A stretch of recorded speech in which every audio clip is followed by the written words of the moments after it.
മനുഷ്യന്റെ ആവശ്യങ്ങൾക്ക് പരിഹാരം പറഞ്ഞു കൊടുക്കാനാണ് നിങ്ങളെ നാം പുറപ്പെടുവിച്ചത്. മനുഷ്യന്റെ പ്രയാസം രോഗങ്ങളാണ്, മനുഷ്യന്റെ പ്രയാസം വേദനകളാണ്, മനുഷ്യന്റെ പ്രയാസം ശരീരത്തെ വേണ്ടതുപോലെ ഉപയോഗിക്കാൻ കഴിയാത്തതാണ്. നടക്കാൻ പറ്റാത്ത ആളുകൾ, ഇരിക്കാൻ പറ്റാത്ത ആളുകൾ, ഉറക്കം കിട്ടാത്ത ആളുകൾ, വിശപ്പില്ലാത്ത ആളുകൾ, മരുന്ന് കുടിച്ചിട്ടും രോഗം ഭേദമാവാത്ത ആളുകൾ, അവരോട് പറയണം ഖുർആൻ നിങ്ങൾക്ക് പരിഹാരമാണ്. അപ്പൊ രോഗം വരാതിരിക്കാൻ, രോഗം മാരകമാണെങ്കിൽ ചികിത്സിച്ചിട്ട് രോഗം ഭേദമാവില്ലെങ്കിൽ അത് വരാതിരിക്കലാണ് നല്ലത്. ഏറ്റവും വലിയ രസകരമായ സംഭവം ഞാൻ എല്ലാ സദസ്സിലും പറയാറുണ്ട്. മണിപ്പാൾ ഹോസ്പിറ്റൽ, എന്നേക്കാൾ നിങ്ങൾക്കാണ് അടുത്ത്, മണിപ്പാൾ ഹോസ്പിറ്റലിലെ പ്രഗത്ഭനായിരുന്ന BM ഹെഗ്ഡെ ഡോക്ടർ പറഞ്ഞൊരു കാര്യമുണ്ട്. BM ഹെഗ്ഡെ കേട്ടിട്ടില്ലേ? BM ഹെഗ്ഡെ പറഞ്ഞൊരു കാര്യം പത്രങ്ങളിൽ പ്രിന്റ് ചെയ്തു വന്നതാണ്. രോഗം മൂലം മരിക്കുന്നതിനേക്കാൾ മരുന്ന് കഴിച്ചു മരിക്കുന്ന ആളുകളുടെ എണ്ണം കൂടുതലാണ്. രോഗം കാരണത്താലല്ല ആളുകൾ മരിക്കുന്നത്, പലപ്പോഴും മരുന്ന് കാരണത്താലാണ് നമ്മളിൽ പലരും നേരത്തെ മരിക്കേണ്ടി വരുന്നത്. ഇതിന്റെ യുവാക്കൾ പഠിക്കട്ടെ. രോഗം വരണോ രോഗം വരാതിരിക്കണോ എന്ന് അവർ ചിന്തിക്കട്ടെ, തീരുമാനിക്കട്ടെ. രോഗം വന്നിട്ട് ആളുകൾ മരിക്കുന്നതിനേക്കാൾ എങ്ങനെ ആള് മരിക്കണത്? മരുന്ന് കുടിച്ചിട്ട്. എന്റെ അഭിപ്രായമാണോ? അല്ല.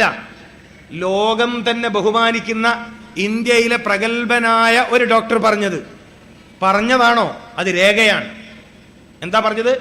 രോഗം പിടികൂടിയിട്ട് മരിക്കുന്നതിനേക്കാൾ രോഗവർദ്ധനവല്ല ആളുകളെ മരിപ്പിക്കുന്നത്. ഇത് വളരെ പ്രശസ്തമായി ഞാനത് ഫോട്ടോ എടുത്ത് കൊണ്ടുവന്നിട്ടുണ്ട്. ഞാൻ സദസ്സിൽ എവിടെയും കാണിക്കാറൊന്നും ഇല്ലെങ്കിലും നിങ്ങളിൽ കാണാത്തവരുണ്ടെങ്കിൽ അങ്ങനെയൊക്കെ പറഞ്ഞിട്ടുണ്ടോ എന്ന് നിങ്ങൾക്ക് സംശയമുണ്ടെങ്കിൽ നിങ്ങളിൽ ആളുകൾക്ക് കാണാൻ വേണ്ടി ഞാനിത് കൊണ്ടുവന്നിട്ടുണ്ട്. മനസ്സിലാക്കണം പ്രിയപ്പെട്ടവരെ, നിങ്ങൾ മനസ്സിലാക്കേണ്ട വിഷയമാണ്. രോഗം പിടികൂടിയിട്ട് മരിക്കുന്നതിനേക്കാൾ ആളുകൾ മരിക്കുന്നത് മരുന്ന് കുടിച്ചിട്ട്. മരുന്ന് വേണോ വേണ്ടേ? മരുന്നില്ലാത്ത ജീവിതം വേണോ വേണ്ടേ? നിങ്ങൾ ചിന്തിക്കണം. മരുന്നില്ലാത്ത ജീവിതം വേണോ വേണ്ടേ എന്ന് നിങ്ങൾ ചിന്തിക്കണം പ്രിയപ്പെട്ടവരെ, നിങ്ങൾ ചിന്തിക്കണം. നിസ്സാര കാര്യമല്ല. എന്താ, നിങ്ങളിൽ ഒരാളെങ്കിലും ഇത് കാണണമല്ലോ. നിങ്ങളെ സദസ്സിലിരുന്ന ഒരാളെങ്കിലും അയാളുടെ ഫോട്ടോ സഹിതമുള്ള റിപ്പോർട്ടാണ്. പത്രത്തിൽ നിന്ന് ഫോട്ടോ എടുത്താണിത്. മനസ്സിലാക്കണം. രോഗം വരണോ വേണ്ടേ? അപ്പൊ രോഗം വരാതിരിക്കാൻ ഖുർആൻ എന്താ പറഞ്ഞത്? ഭക്ഷണം കഴിക്കണം. എപ്പോഴാ ഭക്ഷണം കഴിക്കേണ്ടത്? അത് റമദാൻ പഠിപ്പിച്ചു. രാവിലെ തുടങ്ങണം ഭക്ഷണം. മനസ്സിലായില്ലേ? രാവിലെയാണ് ഭക്ഷണം ശരീരത്തിന് ഏറ്റവും ആവശ്യമുള്ള സമയം. ഹൃദയത്തെ ശക്തിപ്പെടുത്താൻ, ഹൃദയാരോഗ്യത്തെ ശക്തിപ്പെടുത്താൻ, മസ്തിഷ്കത്തെ ശക്തിപ്പെടുത്താൻ, നിങ്ങളുടെ നെർവസുകളെ ശക്തിപ്പെടുത്താൻ നിങ്ങൾ പ്രഭാതത്തിൽ ഭക്ഷണം കഴിക്കുക. നമ്മൾ എത്ര ഭാഗ്യവാന്മാരാണ്. അല്ലാഹുവേ നീ ഉമ്മത്ത് റസൂൽ സല്ലല്ലാഹു അലൈഹി വസല്ലം, ഈ ഉമ്മത്തിൽ ഞങ്ങളെ നീ ജനിപ്പിച്ചല്ലോ. ഇത്രയേറെ ജീവിതത്തിൽ ഗുണപരമായ അറിവ് പഠിപ്പിച്ചു തന്ന ഒരു നായകന്റെ ഉമ്മത്തിയാവാൻ നീ ഞങ്ങളെ ജനിപ്പിച്ചല്ലോ. അൽഹംദുലില്ലാഹില്ലദീ ജഅലനാ മിൻ ഉമ്മത്തി മുഹമ്മദിൻ സല്ലല്ലാഹു അലൈഹി വസല്ലം. എപ്പോഴാ തിന്നേണ്ടത്, എപ്പോഴാ കുടിക്കേണ്ടത്, എപ്പോഴാണ് ഉറങ്ങേണ്ടത്, എന്തെല്ലാം കാര്യങ്ങളാണ് ഒരു നേതാവ് പഠിപ്പിക്കണേ. ഒരു നേതാവ് എന്തെല്ലാം കാര്യങ്ങളാണ് പഠിപ്പിക്കുന്നത്. അപ്പൊ പഴങ്ങൾ കൊണ്ട് തുടങ്ങുക. അത്താഴം കഴിക്കണം, അത്താഴം ഉപേക്ഷിക്കരുത്. അത് ബർക്കത്തുള്ള ഭക്ഷണമാണ്. എന്താ ബർക്കത്തിന്റെ അർത്ഥം? നിങ്ങൾ ചിന്തിക്ക്. എന്താണ് ബർക്കത്തിന്റെ അർത്ഥം? അത്താഴത്തെ ഉപേക്ഷിക്കരുത്. എപ്പോഴാ അത്താഴം കഴിക്കുക? പുലർച്ചെ 4 മണിന്റെയും 5 മണിന്റെയും ഇടയിലുള്ള സമയം, സുബഹ് ബാങ്കിനോടടുത്ത സമയം. അപ്പൊ ആ സമയത്ത് ഭക്ഷണം കഴിക്കലുണ്ടല്ലേ? ഒരു വർഷം 30 ദിവസം നിങ്ങളെ അതിന് മതം പരിശീലിപ്പിച്ചു. എന്തിന്? ബാക്കി 11 മാസക്കാലവും ഭക്ഷണം കഴിക്കാൻ നല്ല സമയം അതാണെന്ന് ബോധ്യപ്പെടുത്താൻ. നമ്മളത് തുടർന്നില്ല, നമ്മളത് ശീലമാക്കിയില്ല. നമ്മൾ മനസ്സിലാക്കിയത് അത് റമദാനിലേക്ക് മാത്രം പറഞ്ഞ കാര്യമാണ്. അത്തിപ്പറ്റ ഉസ്താദിനെ പോലെയുള്ള മഹാന്മാരായ ആളുകൾ എന്ത് മനസ്സിലാക്കി? ഭക്ഷണം കഴിക്കേണ്ട സമയം പൊൽച്ച തന്നെയാണ്, രാവിലെ തന്നെയാണ്, സുബഹി നിസ്കരിക്കുന്നതിന് മുമ്പ് തന്നെയാണ്. മൂപ്പറ സമയത്ത് കഴിച്ചു. മനസ്സിലാവുന്നുണ്ടോ നിങ്ങൾക്ക്? അപ്പോ ഒരു മനുഷ്യൻ എല്ലാ ദിവസവും കഴിക്കേണ്ട ഭക്ഷണം പഴം. ആഴ്ചയിൽ 4 ദിവസം കഴിച്ചാൽ മതി. അതേതാ ഭക്ഷണം? മത്സ്യം. ആഴ്ചയിൽ 4 ദിവസം കഴിച്ചാൽ മതി. ഏതാ ഭക്ഷണം? മത്സ്യം. മത്സ്യത്തിൽ ഗുണമേതിനാ കൂടുതൽ? ചെറിയ മത്സ്യങ്ങൾക്ക്. ഇപ്പൊ കുഞ്ഞു മത്സ്യം, കുഞ്ഞു മത്തി എന്നല്ലേ പറയാം, മത്തി എന്ന് പറയില്ല, ചെറിയ മത്തിയില്ലേ, ഈ മത്തിയുടെയൊക്കെ മുള്ള് ചവച്ച് തിന്നുക. പണ്ടുള്ള ആള് പറയലുണ്ട് മെല്ലെ തിന്നാലും മുള്ളും തിന്നാന്ന് പറയലുണ്ട്. ഇവിടെ പറയലുണ്ടോ അത്? ഇല്ല അല്ലേ? നിങ്ങളൊന്നും പറയില്ലല്ലോ. എന്താ മെല്ലെ തിന്നാൽ മുള്ളും തിന്നാം? അതിന്റെ അർത്ഥം എന്താണ്? ഞാൻ നേരത്തെ പറഞ്ഞ മാതിരി മെല്ലെ ചവച്ചരച്ചിട്ടാണ് ഭക്ഷണം കഴിക്കേണ്ടത്. എന്നെങ്കിലേ തടിക്ക് ഗുണം കിട്ടുന്ന മുള്ള് നിനക്ക് തിന്നാൻ പറ്റുമെന്ന് അതിന്റെ അർത്ഥം. നമ്മൾ പിന്നെ മുള്ള് തിന്നലില്ല, പൂച്ചക്ക കൊടുക്കുക. പൂച്ച ഉണ്ടെങ്കിൽ പൂച്ചക്ക് കൊടുക്കും. അതുകൊണ്ട് പൂച്ചക്ക് 4 കാലിന് സൂക്കേടില്ല. നമുക്ക് ആകെ 2 കാലേ ഉള്ളൂ, 2 ഡാമേജാ. ശരിക്കും നടക്കാൻ പറ്റുന്ന എത്ര ആളുണ്ട്? നിങ്ങൾ പറയും, ശരിക്കും നടക്കാൻ പറ്റുന്ന എത്ര ആളാ കൂട്ടത്തിലുള്ളത്? ഇതൊന്നും കുറ്റം പറയലൊന്നല്ല കേട്ടോ, തിന്നേണ്ടത് തിന്നാത്തോണ്ട് വന്ന രോഗം. അപ്പൊ ഖുർആൻ എന്താ പറഞ്ഞത്? തിന്നാൽ രോഗം വരൂല. അത് എവിടുന്നാ പഠിക്കേണ്ടത്? റസൂലുള്ളാഹി സല്ലല്ലാഹു അലൈഹി വസല്ലമ തങ്ങളിൽ നിന്ന്, അവിടുത്തെ അനന്തരവന്മാരിൽ നിന്ന്, സ്വഹാബി വര്യന്മാരിൽ നിന്ന്, റളിയല്ലാഹു അൻഹും, അഇമ്മത്തിൽ നിന്ന്, പൂർവ്വസൂരികളായ പണ്ഡിതരിൽ നിന്ന്. മനസ്സിലാകുന്നുണ്ടോ? മെല്ലെ തിന്നാൽ. ഇപ്പൊ തൈറോയിഡിന്റെ പ്രശ്നം എല്ലാ പെണ്ണുങ്ങൾക്കും അറിയില്ലേ? തൈറോയിഡ് പ്രശ്നം നിസാര സംഭവമാണോ? ഇത് നിസാരാണോ? നിങ്ങളിൽ പലർക്കും തൈറോയിഡിന്റെ കംപ്ലൈന്റ് ഉണ്ടെന്ന് വെച്ചോ. ഞാൻ നേരത്തെ പറഞ്ഞൊരു പഴം ഉണ്ടല്ലോ, നേന്ത്രപ്പഴം, മനസ്സിലായിട്ടില്ല? ഈ നേന്ത്രപ്പഴം തിന്നതിന് ശേഷം, പെണ്ണുങ്ങളോടാ പറയും, ഇവിടെ ശ്രദ്ധിക്കും.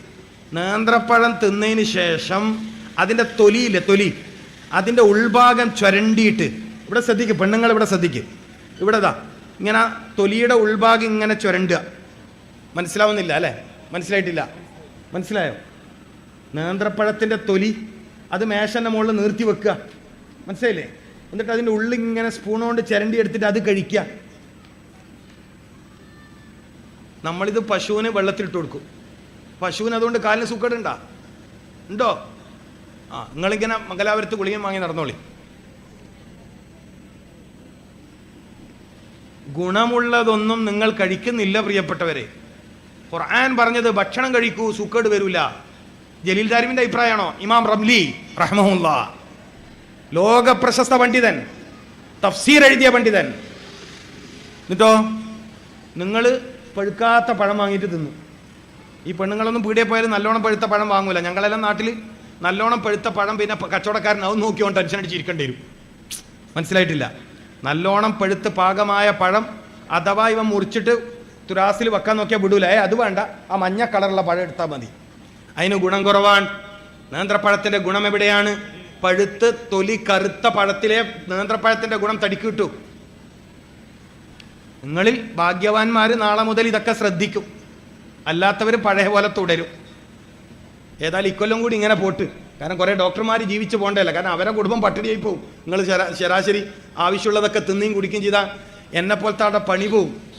എനിക്കിങ്ങനെ പ്രസംഗിക്കാൻ പോയിട്ടെങ്കിൽ എന്തെങ്കിലും കിട്ടിയിട്ട് ജീവിക്കാൻ നോക്കുക. സാധാ പ്രസംഗിക്കാനറിയാത്ത ഡോക്ടറെ പോയി ജീവിക്കും. പ്രശ്നമാണ്. അതുകൊണ്ട് നിങ്ങൾ മാറ്റം വരുത്തണോ അല്ല ഇതുപോലെ തുടരണോ? അത് നിങ്ങൾ തീരുമാനിച്ചോളി. ഖുർആന്റെ വാക്ക് കുലു, നിങ്ങൾ ഭക്ഷണം കഴിക്കൂ. അതങ്ങാൻ പഠിച്ചിരുന്നുവെങ്കിൽ ഈ സമൂഹത്തിൽ രോഗികളുണ്ടോ? അപ്പൊ തൈറോയിഡിന്റെ പ്രശ്നം എന്തൊക്കെയാ വേണ്ടത്? നേന്ത്രപ്പഴത്തിന്റെ തൊലി, പിന്നെ ചെറിയ മത്തിയുടെ, മുള്ളന്റെ, നത്തൽ എന്ന് പറയില്ല, കുഞ്ഞും, അതിൻ്റെയൊക്കെ മുള്ള് ചവച്ചരച്ച് കഴിച്ചാൽ. നാടൻ കോഴിയുടെ ചെറിയ മുള്ളുണ്ടാവും. നാടൻ കോഴിയില്ലേ, അതിൻ്റെ ചെറിയ എല്ല്, കുഞ്ഞു എല്ല്, അത് ചവച്ചരച്ചിറക്കിയാൽ തൈറോയിഡിന്റെ പ്രശ്നത്തിൽ ഒരൊറ്റ പെൺകുട്ടി പിന്നെ ചികിത്സിക്കേണ്ടി വരില്ല. മരുന്ന് കമ്പനിക്കാരനാടെ ഇരുന്നിട്ട് മുട്ടായി വന്നിട്ട് വേറെ ചെയ്യാം. നമ്മളിങ്ങനെ തൈറോയിഡിന്റെ രോഗിയായിട്ട്, നിങ്ങളിത് പ്രവർത്തിച്ചുണ്ടോ? ഞാൻ 3 മാസം കൊണ്ട് പരിഹരിക്കാൻ പറ്റുന്ന പ്രശ്നമാണ് ഈ തൈറോയിഡ് കംപ്ലൈൻറ്റ്. എത്ര കൊല്ലമായി ചില പെണ്ണുങ്ങന്മാരെല്ലാം ഗുളിക കുടിക്കാൻ തുടങ്ങിയിട്ടെന്ന് ചോദിച്ചു നോക്കിയാൽ.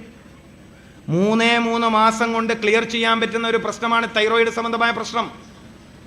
പക്ഷേ 3 മാസവും ചിട്ടയോടെ ഈ പറഞ്ഞ കാര്യങ്ങൾ ചെയ്യണം. അല്ലാണ്ട് ഞാൻ നേരത്തെ പറഞ്ഞ ഒരു പൂതിക്കൊരു ആഴ്ചക്കൊരു ദിവസം മത്തിയും കഴിച്ച് പിറ്റത്താഴ്ച നേന്ത്രപ്പഴത്തിൻ്റെ തൊലിയും കഴിച്ച് തൈറോയിഡ് മാറിയിട്ടില്ലല്ലോ, അയാൾ ചുമ്മാ അയാൾ പറഞ്ഞതായിരിക്കോ? മാറത്തില്ല.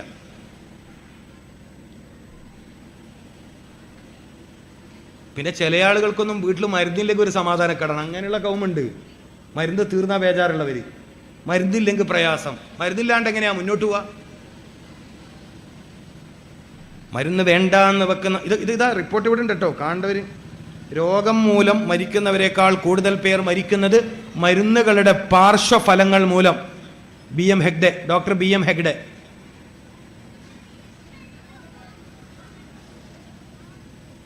ഞാനതാ പറഞ്ഞത്, നമ്മുടെ സമൂഹത്തിൽ ഏറ്റവും മരുന്ന് കുടിക്കുന്നവർ ഈ സ്ത്രീകളാണ്. ഇവരുടെ കാര്യത്തിൽ നമ്മളൊരു തീരുമാനം എടുക്കണം. അപ്പോ രാവിലെ ഭക്ഷണം കഴിക്കുക, പഴങ്ങൾ കൊണ്ട് തുടങ്ങുക. മനുഷ്യൻ ഭൂമിയിൽ താമസം ആരംഭിച്ചത് പഴഭക്ഷണത്തോടൊപ്പം.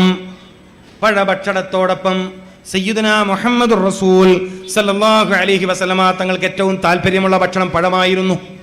പഴങ്ങൾ വളരെ താല്പര്യത്തോടെ കഴിക്കുന്ന ആളായിരുന്നു. നമ്മളങ്ങനെ ചെയ്യണം. അപ്പോൾ വിശക്കുമ്പോൾ മാത്രം ഭക്ഷണം കഴിക്കുന്ന ശൈലിയാണ് ഇസ്ലാം മുന്നോട്ട് വെക്കുന്നത്. എപ്പോഴാണ് ഭക്ഷണം കഴിക്കേണ്ടത്? എപ്പോഴാണ് ഒരു മനുഷ്യൻ ആരോഗ്യത്തിന് ഗുണപരമാകുന്ന രൂപത്തിൽ ഭക്ഷണം കഴിക്കേണ്ടത്? വിശക്കുമ്പോഴാണ് ഭക്ഷണം കഴിക്കേണ്ടത്. ഒരു മറുപടി അതാണ്. വിശപ്പില്ലെങ്കിലോ ഭക്ഷണം കഴിക്കാൻ പാടില്ല. അപ്പോൾ ഒരു ദിവസം മുഴുവൻ വിശക്കാത്ത ആളോ, അയാൾ ഡോക്ടറെ കാണുക. ഇസ്ലാം പഠിപ്പിക്കുന്നു, മുഹമ്മദ് റസൂൽ സല്ലല്ലാഹു അലൈഹി വസല്ലമ തങ്ങൾ പഠിപ്പിക്കുന്നു, വിശക്കുമ്പോഴാണ് ഭക്ഷണം കഴിക്കേണ്ടത്. അപ്പൊ സദസ്സിലുള്ള ഒരാൾക്ക് ചോദ്യം, ഒരാൾക്ക് തീരെ വിശപ്പില്ല, അപ്പൊ അയാൾ തിന്നണ്ടെന്നാണോ? അതെ, അയാൾ ഭക്ഷണം കഴിക്കേണ്ടതില്ല. അപ്പൊ അയാൾക്ക് കൂടുതൽ സുഖേട് വരൂലേ? ഇല്ല, അയാൾ ഡോക്ടറെ കണ്ടാൽ മതി. ഒരാൾക്ക് വിശപ്പില്ലെങ്കിൽ അയാൾ ഡോക്ടറെ കണ്ട് ചികിത്സ തേടണം. ഒരാൾക്ക് അമിത വിശപ്പുണ്ടെങ്കിലും അയാൾ ഡോക്ടറെ കാണണം. വിശപ്പ് ആരോഗ്യമാണ്, ദാഹം ആരോഗ്യമാണ്.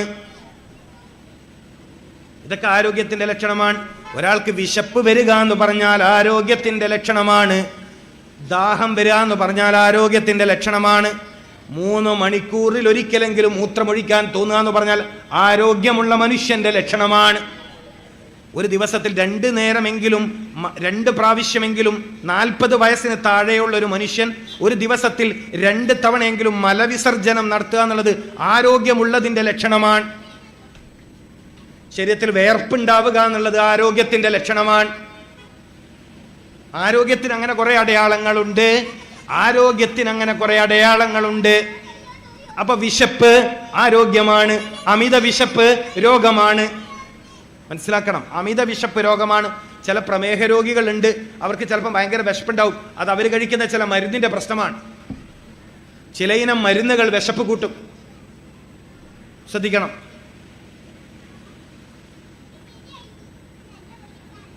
അപ്പോൾ പ്രമേഹ രോഗികളായ ചില സഹോദരന്മാർക്ക് രാവിലെ തന്നെ പഴം കഴിക്കുക എന്ന് പറഞ്ഞാൽ, ഞങ്ങളോട് ഡോക്ടർമാർ മധുരം കഴിക്കണ്ട എന്ന് പറഞ്ഞുകൊണ്ട് ഇപ്പം പഴം കഴിക്കില്ലല്ലോ.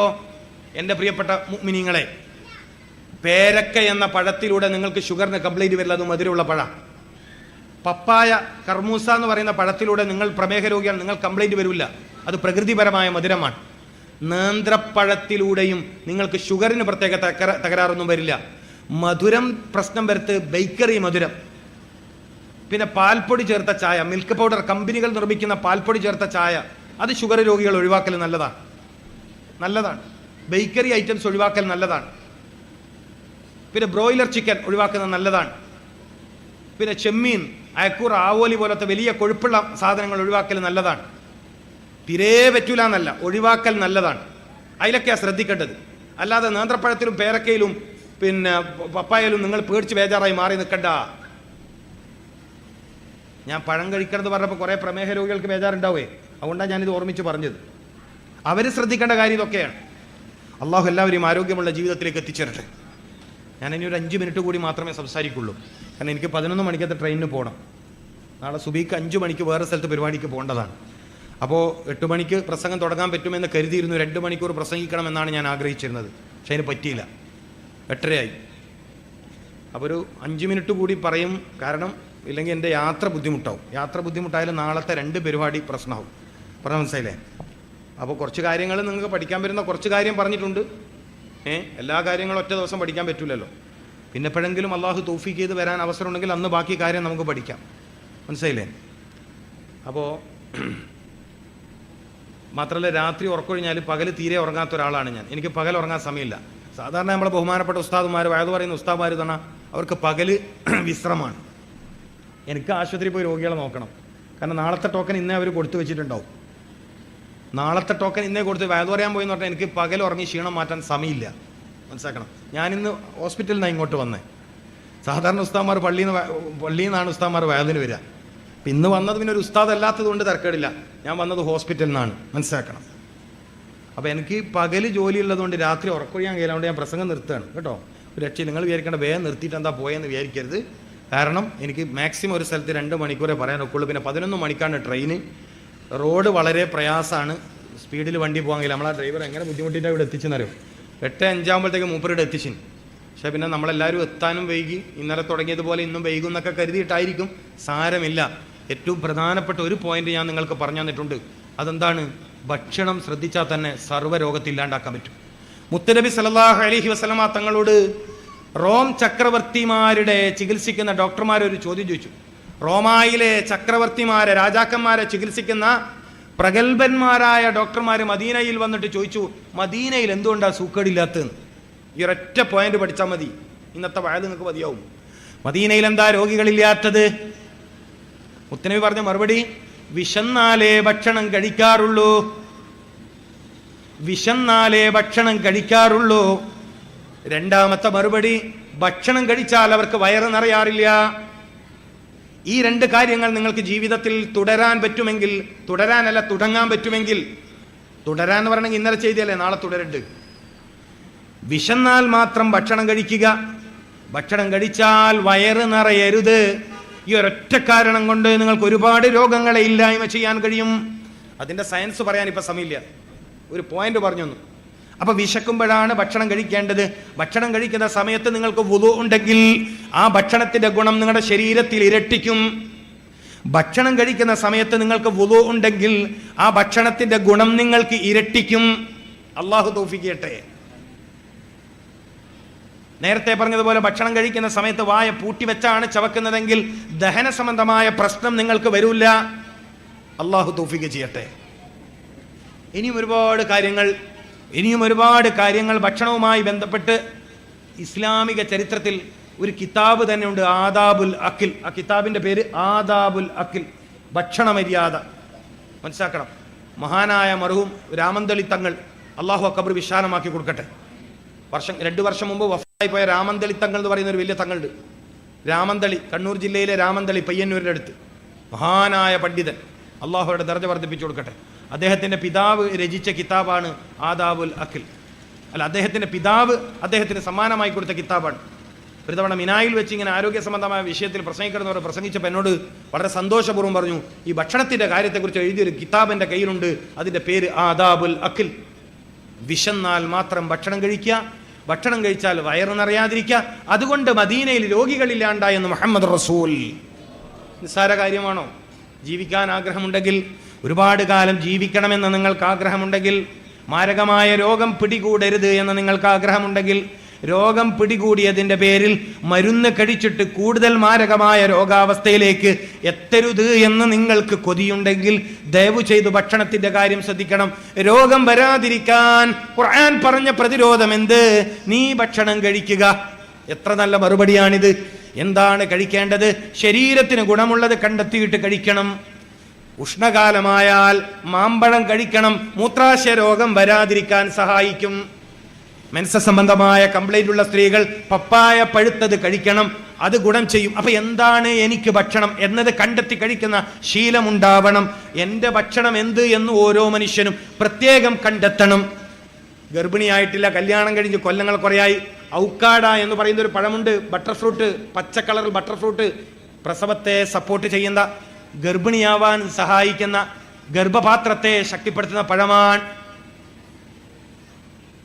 അപ്പോൾ ഓരോന്നിലേക്കും ഗുണപരമായ ഭക്ഷണം കഴിച്ചാൽ രോഗമില്ല. അപ്പൊ രോഗം വരാതിരിക്കാൻ ഭക്ഷണം, അപ്പൊ കാഴ്ചശക്തി കുറയാതിരിക്കാൻ ബദാം കഴിക്കുന്നത് നല്ലതാണ്. അപ്പൊ ഓരോന്നിലേക്കും ഭക്ഷണം, ഭക്ഷണം വളരെ പ്രധാനപ്പെട്ട ഒരു വിഷയമാണ്. അതുകൊണ്ടാണ് ഈ ഭൂമിയിലെ മനുഷ്യന്റെ ഏറ്റവും അടിസ്ഥാനപരമായ 3 കാര്യങ്ങൾ ഏതൊക്കെ? ഒന്ന് ഭക്ഷണം, മറ്റൊന്ന് വസ്ത്രം, മറ്റൊന്ന് പാർപ്പിടം. വീട് നിർമ്മാണത്തിലെ അപാകത കൊണ്ടുവരുന്ന രോഗങ്ങൾ ഒരുപാട് പറയാനുണ്ട്. പ്രസംഗം നിർത്തല്ലേ, പറയാൻ കഴിയില്ല.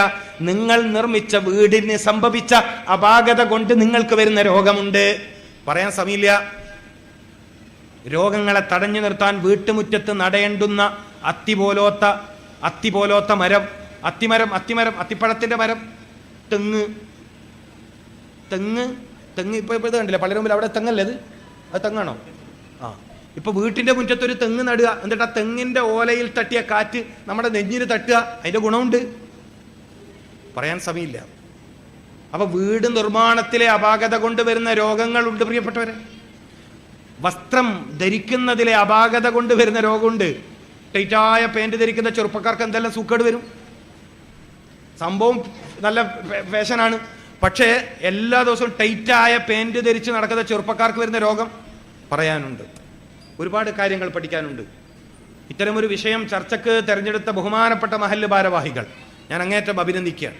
നിങ്ങൾ ഈ മഹല്ല് നിവാസികൾക്ക്, ഈ നാട്ടുകാർക്ക് നിങ്ങൾ ചെയ്തു കൊടുത്ത വലിയൊരു സേവനമാണ്. ഇത് തുടങ്ങിയിട്ടേ ഉള്ളൂ. ഇതൊരുപാട് പഠിക്കാനുണ്ട്. ഓരോ രോഗങ്ങളും വരുന്ന വഴികളെക്കുറിച്ച് മനസ്സിലാക്കാനുണ്ട്. ഏറ്റവും പ്രധാനപ്പെട്ട, എല്ലാവർക്കും ഒരുപോലെ ഉപകാരപ്പെടുന്ന ഭക്ഷണവുമായി ബന്ധപ്പെട്ട കുറഞ്ഞൊരു കാര്യം മാത്രമേ ഞാൻ തുടങ്ങി വെച്ചിട്ടുള്ളൂ. വെള്ളം പറയാനുണ്ട്. കുടിക്കുന്ന വെള്ളത്തെക്കുറിച്ച് ഒരുപാട് കാര്യം പറയാനുണ്ട്. കിണർ വെള്ളത്തെക്കുറിച്ച്, ബോർവെൽ വെള്ളത്തെക്കുറിച്ച്, കുഴൽക്കിണറിലെ വെള്ളത്തെക്കുറിച്ച്, പലപ്പോഴും രുചികരമെന്ന് കരുതി നമ്മൾ കുടിച്ച ബോട്ടിൽ വെള്ളങ്ങളെക്കുറിച്ച്, പേരിൽ മിനറൽ വാട്ടർ ആണെങ്കിലും ആ ബോട്ടിലിൽ മിനറൽസ് ഉണ്ടോ എന്നതിനെ കുറിച്ച് ഒരുപാട് കാര്യങ്ങൾ ചർച്ച ചെയ്യാനുണ്ട്. വെള്ളം കുടിക്കാത്തതിൻ്റെ പേരിൽ വരാൻ സാധ്യതയുള്ള, മതിയായ അളവിൽ വെള്ളം കുടിക്കാത്തതിൻ്റെ പേരിൽ വരാൻ സാധ്യതയുള്ള മൂത്രാശയ രോഗത്തെക്കുറിച്ചും കിഡ്നി സംബന്ധമായ അപകടത്തെക്കുറിച്ചും ഈ സമൂഹം ബോധവൽക്കരിക്കപ്പെടേണ്ടതുണ്ട്. മനസ്സിലാക്കണം. അങ്ങനെ ഒരുപാട് കാര്യങ്ങൾ നമുക്ക് പഠിക്കാനും മനസ്സിലാക്കാനുമുണ്ട്. അള്ളാഹു നമുക്ക് അതിലേക്കുള്ള വഴി എളുപ്പമാക്കി തരട്ടെ. അള്ളാഹു നമ്മളെ അതിലേക്കുള്ള വഴി എളുപ്പമാക്കി തരട്ടെ. സയ്യിദുനാ മുഹമ്മദ് റസൂൽ സല്ലല്ലാഹു അലൈഹി വസല്ലം ജീവിതത്തിലെ വലിയ സൗഭാഗ്യമാണ്, നമുക്ക് അള്ളാഹു നൽകിയ വലിയ സൗഭാഗ്യമാണ്.